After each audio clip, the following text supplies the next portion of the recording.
اعوذ باللہ من الشیطان الرجیم بسم اللہ الرحمن الرحیم اللہم صلی علی محمد وآل محمد وعجل فرجہم واہلک عدوہم۔ 27 رجب المرجب مبعث نبوی کا دن ہے کہ جس دن وحی کا آغاز ہوا، جس دن جہالت کی تاریکیوں میں ایک نور کا آغاز ہوا۔ سب سے جو پہلی بات ہے کہ 27 جو رجب ہے یہ تمام شیعہ علماء کا مشہور نظریہ، بلکہ میں یوں کہوں کہ سب کا اسی کے اوپر اتفاق ہے کہ یہ 27 رجب جو ہے وہ معراج کی مناسبت نہیں ہے، بلکہ یہ مناسبت ہے وحی کے نازل ہونے کی مناسبت ہے کہ جب سب سے پہلے جو ہے وہ حضرت جبرائیل علیہ السلام وحی کے طور پر رسول خدا صلی اللہ علیہ وآلہ وسلم کے پاس تشریف لائے، اور اس دن کو ہم کیا کہتے ہیں کہ رسول مبعوث برسالت ہوئے، کہ ان کو جو ہے وہ بھیجا گیا رسول کے طور پہ کہ اب وہ اپنی مشن کا کیا کریں، آغاز کریں۔ اگرچہ یہ بات ہمارے نزدیک واضح ہے کہ رسول اور امام جب پیدا ہوتے ہیں تو اسی وقت سے وہ معصوم ہوتے ہیں، اسی وقت سے وہ نبی اور امام ہوتے ہیں، لیکن جو ایک آغاز ہے، ایک جو سسٹم کا پریکٹیکل طور پہ آغاز ہے، اس کے لیے ظاہری بات ہے وہ جو 40 سال کی عمر ہے رسول خدا صلی اللہ علیہ وآلہ وسلم کی، اسی دن کیا ہے آغاز ہوئی۔ باقی ہماری جو جتنی بھی کتابیں ہیں، آپ کتب اربعہ میں چلے جائیں، الکافی میں چلے جائیں، وہاں پر یہ واضح روایات موجود ہیں کہ جو 27 رجب ہے یہ وہ پہلا دن ہے کہ جس دن جو ہے وہ رسول خدا صلی اللہ علیہ وآلہ وسلم کی پر وحی کا آغاز ہوا۔ الکافی کی 2 روایات میں آپ کے سامنے پیش کروں گا۔ ایک مرحوم کلینی نے جو ہے وہ اپنی سند سے امام صادق علیہ السلام سے روایت کی ہے کہ جس میں امام علیہ السلام نے فرمایا کہ یوم 27 من رجب نبئ فیہ رسول اللہ، کہ 27 رجب وہ دن ہے جس دن جو ہے وہ اللہ کے رسول کے اوپر جو ہے وہ نبوت نازل کی گئی، ان کو پیغام بیچا گیا۔ اور اسی طریقے سے شیخ کلینی علیہ الرحمہ نے اپنی سند کے ساتھ امام کاظم علیہ السلام سے بھی یہ روایت نقل کی ہے کہ جس میں امام کاظم علیہ السلام یہ فرماتے ہیں کہ بعث اللہ عز وجل محمدا رحمۃ للعالمین فی 27 من رجب،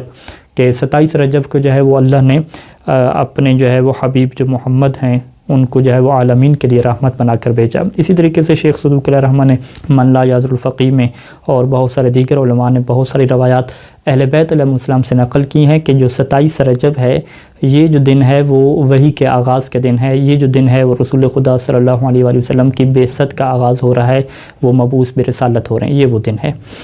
اب یہاں پہ جو ایک اور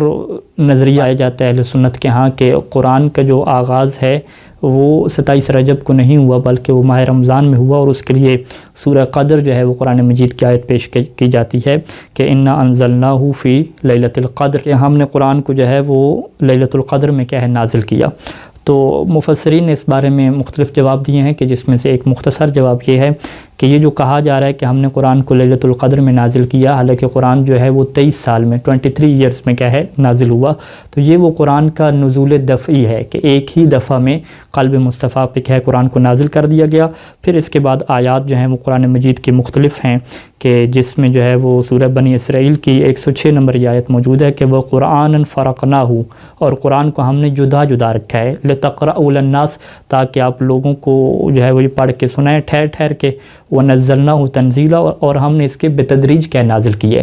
یعنی یہ آیت کہہ رہی ہے کہ قرآن کو ہم نے سٹیپ بائی سٹیپ تدریج کے ساتھ الگ الگ طور پہ نازل کیا ہے، اور سورہ جو قدر میں ہے وہ یہ کہہ رہی ہے کہ ہم نے قرآن کو ایک ہی دفعہ میں کیا ہے پورے کے پورے نازل کر دیا گیا۔ تو جو قرآن کا نزول دفعی ہے وہ ہو سکتا ہے کہ لیلۃ القدر میں ہو، وہ ماہ رمضان میں ہو، لیکن جو قرآن کا آغاز ہے کہ جس ترتیب سے رسول خدا کو کہا جاتا تھا کہ اب یہ والی آیت پڑھیں، اب یہ والی آیت نازل ہو رہی ہے، تو اس ترتیب کا جو آغاز ہے وہ 27 رجب کو کیا ہوا ہے، یہ وہ پہلا نقطہ تھا۔ دوسرا نقطہ کہ جب وحی کا آغاز ہوا اور یہ جو پہلی آیات نازل ہوئیں سورہ علق کی 5 جو آیات نازل ہوئیں، بسم اللہ الرحمن الرحیم اقرأ بسم ربک الذی خلق، اس آغاز کے بارے میں جو اہل سنت کے مصادر ہیں ان کی کتب ہیں، اس میں عجیب و غریب سی روایات پائی جاتی ہیں کہ جس کے اوپر رسول خدا صلی اللہ علیہ وآلہ وسلم کی شخصیت کے اوپر بھی اعتراض کیا بنتا ہے کہ وہ روایت یوں ہے کہ جب وہ فرشتہ جو ہے وہ وحی لے کر نازل ہوا تو اس نے جو ہے وہ کہا کہ اے محمد جو ہے وہ تم پڑھو، تو آگے سے پیغمبر اسلام نے کہا کہ میں تو نہیں پڑھ سکتا، میں تو پڑھا ہوا ہی نہیں ہوں۔ تو پھر کہتے ہیں کہ فرشتے نے جو ہے وہ پیغمبر اسلام کو پکڑا اور اتنا زیادہ ان کو دبایا کہ جو ان کی قوت برداشت سے بھی کیا باہر تھا۔ اسی طرح 3 دفعہ جو ہے وہ رسول خدا کو کہتا رہا کہ پڑھو، اور رسول خدا کہتے رہے کہ میں تو پڑھا ہوا بھی نہیں ہوں، اور وہ فرشتہ کیا انہیں تکلیف دیتا رہا، اذیت دیتا رہا۔ اور پھر جو ہے وہ اللہ کے رسول رضتے ہوئے کانپتے ہوئے جناب خدیجہ کے پاس تشریف لائے، اور جناب ختیجہ نے جو ہے وہ ان کو حوصلہ افزائی دی ان کے، اور پھر جو ہے وہ اپنے چچا زاد بھائی جو ورقہ بن نوفل ہے ان کے پاس حضرت ختیجہ ان کو لے گئیں، اور تو ورقہ بن نوفل نے انہیں جا کے خبر دی کہ یہ جو ہے نا جو آپ کو اس طرح کہا جا رہا ہے کہ پڑھو، تو یہ وہ نبوت ہے، اور یہ جو فرشتہ جو نازل ہو رہا ہے یہ حضرت جبرائیل ہوں گے اور وہ وہی لے کر کے آئے ہوں گے۔ تو یعنی ایک تعجب کی بات ہے کہ اللہ ایک ایسے شخص کو جو ہے وہ رسول بنا کے بھیج رہا ہے کہ جسے پتہ ہی نہیں چل رہا کہ میرے ساتھ کیا ہو رہا ہے، اور ان کے جو چچا زاد بھائی ہیں حضرت ختیجہ کے جو چچا زاد بھائی ہیں ورقہ بن نوفل وہ جا کے انہیں سمجھا رہے ہیں، حضرت ختیجہ انہیں بتا رہی ہیں۔ تو بہرحال اس چیز کی ہمارے روایات اہل بیت علیہ السلام میں کیا نفی کی گئی ہے۔ ہمارے پاس جو روایات ہیں جیسے کہ تفسیر قمی میں یہ روایت ہے کہ جب حضرت جبرائیل آئے اور انہوں نے کہا کہ یا محمد اقرا، کہ اے محمد پڑھیں، تو آگے سے پیغمبر اسلام نے یہ نہیں فرمایا کہ میں پڑھا ہوا نہیں ہوں، بلکہ فرمایا کہ وما اقرأ، کہ میں کیا پڑھوں، کہ یہ بتائیے کیا پڑھنا ہے۔ تو پھر حضرت جبرائیل نے فرمایا کہ اقرأ بسم ربک الذی خلق، کہ اپنے اس رب کے نام سے پڑھیں کہ جس نے آپ کو پیدا کیا۔ پھر یہ جو روایت ہے امام محمد باقر علیہ السلام کی ہے کہ اس میں جو ہے وہ امام فرماتے ہیں یعنی خالق نورک الاقدم، کہ آپ کے نور کو پیدا کیا، پھر جو ہے وہ آپ کے نور سے جو ہے وہ علی علیہ السلام کو جو ہے وہ خلق فرمایا، اور پھر قرآن کی آیت نازل ہوئی کہ اقرأ وربک الاکرم الذی علم بالقلم، یعنی علم علی ابن ابی طالب علیہ السلام، کہ اس رب کے نام سے پڑھیں کہ جس نے جو ہے وہ قلم کے ذریعے سے سکھایا، یعنی علی علیہ السلام کو سکھایا، اور علم الانسان ما لم یعلم، اور یعنی علم علی من الکتابۃ لکا، اور علی علیہ السلام کو جو ہے وہ کتابت لکھنا سکھایا کہ علی علیہ السلام آپ کے لیے کیا ہے لکھیں گے اور کاتب کیا ہے وہی بنیں گے۔ اور اسی طریقے سے جو ہے وہ بحار الانوار میں اور دیگر کتب میں یہ روایت بھی موجود ہے کہ جب رسول خدا صلی اللہ علیہ وآلہ وسلم کے اوپر وحی نازل ہو گئی تو وہ ایک پریشانی میں تھے کہ میں کس طریقے سے یہ جو جاہل قسم کے لوگ ہیں ان کو جا کے بتاؤں گا کہ میرے اوپر وحی نازل ہو رہی ہے، وہ سارے مجھے مجنون کہیں گے، پاگل کہیں گے، تو یہ بڑی ان کو ٹینشن تھی اس حوالے سے۔ تو اب یہ کہتے ہیں روایت میں ہے کہ جب رسول خدا کی یہ جو دل کی تنگی تھی، دلی طور پہ تنگ ہو رہے تھے کہ اب میں کیسے بتاؤں گا، تو اللہ نے ان کے دل کو جو ہے وہ شرح صدر عطا فرمائی، ان کے دل میں اطمینان پیدا ہوا۔ وہ کس طرح سے پیدا ہوا؟ وہ اس طریقے سے کہ فَأَنْتَقَ الْجِبَالَ وَالصَّخُورَ وَالْمَدَرَ، کہ اللہ تعالیٰ نے جتنے پہاڑ تھے، جتنی چٹانیں تھیں، جتنی جو ہے وہ مٹی کے ڈھیلے تھے، سب کو جو ہے وہ قوت گویائی عطا کی، سب نے کیا بولنا شروع کر دیا۔ اور جیسے جیسے رسول خدا جو ہے وہ پہاڑ سے نازل ہو رہے تھے، ہر چیز جو ہے وہ رسول خدا کو یہ کہہ رہی تھی کہ السلام علیکہ یا محمد، السلام علیکہ یا ولی اللہ، السلام علیکہ یا رسول اللہ، اے اللہ کے رسول ہمارا سلام ہو، فإن اللہ عز وجل فضلک وجملک وزینک واکرمک، سارے مبارکبادیں دے رہے تھے کہ اے اللہ کے رسول آپ کو مبارک ہو، اللہ نے آپ کو فضیلت دی، اللہ نے آپ کو زینت دی، جمال بخشا۔ اور ایک کہہ لمبی روایت ہے،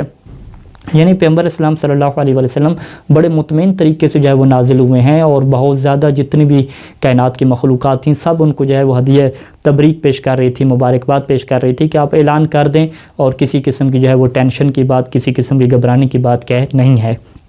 یعنی ایسا نہیں ہے کہ رسول خدا ٹینشن میں اور پھر ورقہ بن نوفل اور جناب ختیجہ نے انہیں حوصلہ افزائی کی اور بتایا ہو کہ یہ جو ہے وہ وحی ہوگی، یہ نبی ہوگا، ایسی کوئی بات کیا ہے ہماری روایات اہل بیت علیہ السلام میں کیا نہیں ہے۔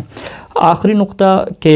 قرآن مجید کی آیت ہے کہ هو الذی ارسل رسولہ بالہدی ودین الحق لیظہرہ علی الدین کلہ، یہ جو آیت ہے 3 مرتبہ کیا قرآن میں بالکل اسی سیم ٹیکسٹ کے ساتھ کیا تکرار ہوئی ہے کہ وہ ذات کہ جس نے اپنے رسول کو ہدایت کے ساتھ بھیجا اور حق کا دین بھیجا، کیوں؟ لیظہرہ علی الدین کلہ، تاکہ جو اللہ ہے وہ اپنے اس دین کو تمام دینوں کے اوپر کیا کر دے، ظاہر کر دے، یعنی جو دین اسلام ہے، دین حق ہے، وہ تمام دینوں کے اوپر کیا آ جائے، غالب آ جائے، اسی کی کیا ہے حکومت ہو۔ اب یہاں پہ جو بنیادی سوال پیدا ہوتا ہے کہ کیا ایسا ہوا ہے، کیا پیغمبر اسلام کے زمانے میں ایسا ہوا تھا کہ دین اسلام تمام دنیا کے ادیان پہ غالب آ جائے؟ کیا اب ایسا ہے؟ مسلمانوں کی تعداد کتنی ہے؟ تو سب کہیں گے کہ یقیناً ابھی تک ایسا نہیں ہوا۔ جب ابھی تک ایسا نہیں ہوا تو اب قرآن مجید کیا ہے تو کہہ رہی ہے کہ ہم نے جو رسول کو بھیجا، ہمارا مقصد ہی کیا ہے کہ دین کو تمام ادیان پہ غالب کرنا ہے، دین اسلام چھا جائے گا، ہر جگہ پہ دین اسلام ہوگا۔ تو یہ پھر کیسے ہوگا؟ یقیناً یہ تبھی ہوگا کہ جب مہدی دوران قائم آل محمد علیہ الصلاۃ عجل اللہ فرجہ تعالی شریف اس دنیا میں تشریف لائیں گے اور وہ مبعوث ہوں گے اور وہ اپنا اعلان کریں گے، تو اس وقت جو ہے وہ جو بعثت کا مقصد ہے کہ دین اسلام کو تمام ادیان پہ غالب کرنا، وہی مقصد کیا اس وقت پورا ہوگا۔ خداوند کریم سے دعا ہے کہ خدا ہمارے 12ویں آقا کے ظہور میں جلد از جلد تعجیل فرمائے تاکہ جو بعثت نبوی کا مقصد ہے وہ بعثت امام زمانہ سے پورا ہو سکے۔ والسلام علیکم ورحمۃ اللہ وبرکاتہ۔